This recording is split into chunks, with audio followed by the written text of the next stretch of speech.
Kejaksaan Tinggi Aceh menetapkan Kepala Dinas PUPR Pidi sebagai tersangka dalam kasus dugaan korupsi proyek pemeliharaan Jalan Len Tanjung Sekembro, Kecamatan Padang Tiji. Ya, proyek yang bersumber dari dana alokasi khusus Pidi tahun 2022 tersebut merugikan negara senilai 677 juta lebih.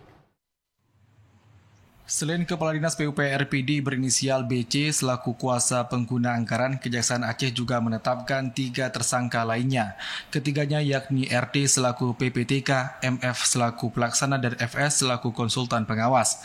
Keempatnya ditetapkan sebagai tersangka setelah penyidik menemukan alat bukti permulaan yang cukup adanya tindakan korupsi yang merugikan negara. Kepala Seksi Penerangan Hukum Kejaksaan Tinggi Aceh mengatakan, selain memeriksa sejumlah saksi, penyidik juga telah memeriksa dokumen terkait proyek tersebut.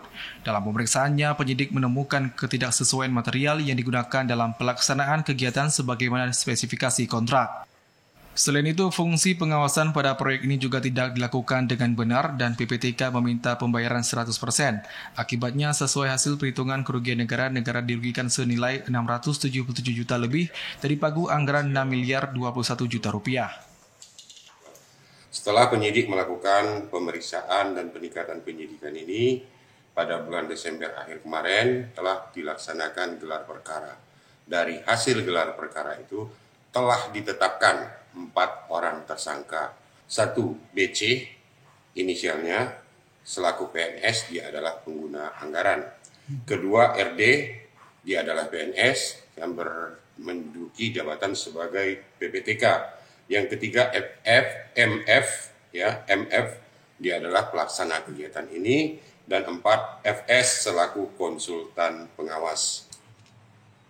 Meski berstatus tersangka, keempat terduga tidak ditahan penyidik Kejaksaan Tinggi Aceh.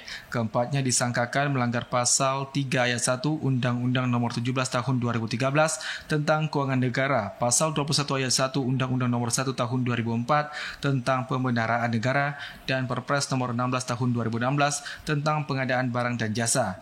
Dari Banda Aceh, Arman Konadi, TVRI Aceh melaporkan.